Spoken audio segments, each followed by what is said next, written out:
helped you along the way. Now, let's begin. As a child, I loved to be the center of attention. I wasn't afraid to introduce myself or speak up, but now there are days when I find it difficult just to look someone in the eye. It was frustrating to watch my peers build relationships with ease while I struggled just to make a connection at all. For years, I blamed shyness and lack of self-esteem for these changes, but it wasn't until college that I truly learned about social anxiety. Just as with any mental illness, social anxiety affects everyone differently. For me, it even changes from moment to moment. Sometimes my nervousness reveals itself in stuttering or repetitive speech.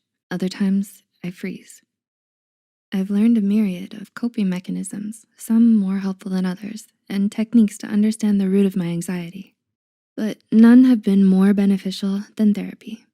Finding communities such as Psych2Go, where I have a voice as well as the support system to reach out and relate to, also helped me practicing using my voice with confidence, even when I feel so fragile that I could shatter. It's okay if you don't feel ready to join a community or speak up about your experiences, but the team at Psych2Go wants you to know that we are here. Here are 7 things people with social anxiety will understand. Number 1, being social can be draining. While not everyone with social anxiety is an introvert, many people can feel exhausted after a social event. Worrying can be tiring, and trying hard to keep your anxiety under control while interacting with others can be enough for you to require time to recharge for the rest of the day. It's okay to push yourself to be social, but be sure to know your limits and respect them. Pushing yourself too far may end in more anxiety and exhaustion than you began with, and it's important to take care of yourself and your needs first. 2, you prefer texting over calling. Do you relate to the dread that comes when you receive a phone call? For some, they fear that calling someone will bother the other person. For others, they may not know who is calling or know what to say when they pick up the phone. Calls can be sudden, disruptive, and unpredictable, so you may worry about what the other person is going to tell you. Number 3, you feel anxious without direct interaction. Sometimes you might feel anxious without directly talking or interacting with someone.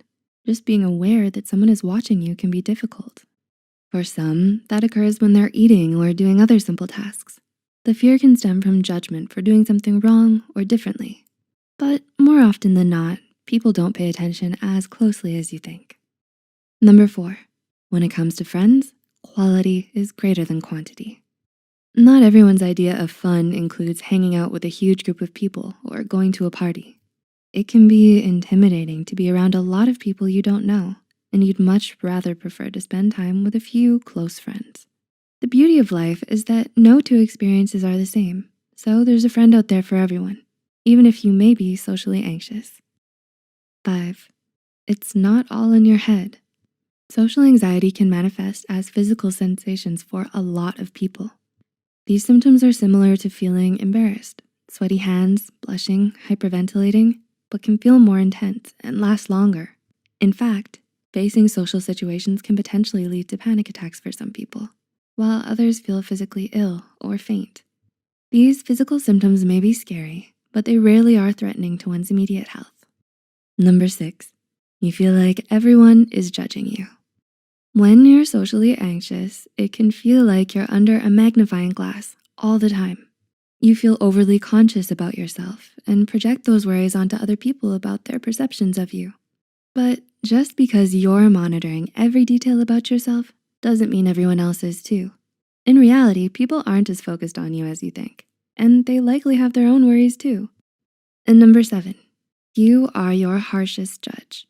When you're socially anxious, you might find yourself comparing how you think, act, or look to others.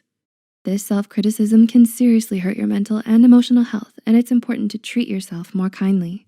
While it might feel like others make connections more easily or have it so well, it's important to remember that everyone is going through their own things, and they have worries and concerns just like you do. When it comes to social anxiety, it can be hard to interact with people or make friends when you're overly worried. The truth is, though, there is no normal when it comes to being social. Everyone has their own way of socializing with others, and you'll find someone who you connect with on the same level. In fact, there's nothing wrong with leaving early or spending another night at home with your dog. We hope you enjoyed this and found some comfort. What have your experiences been with social anxiety?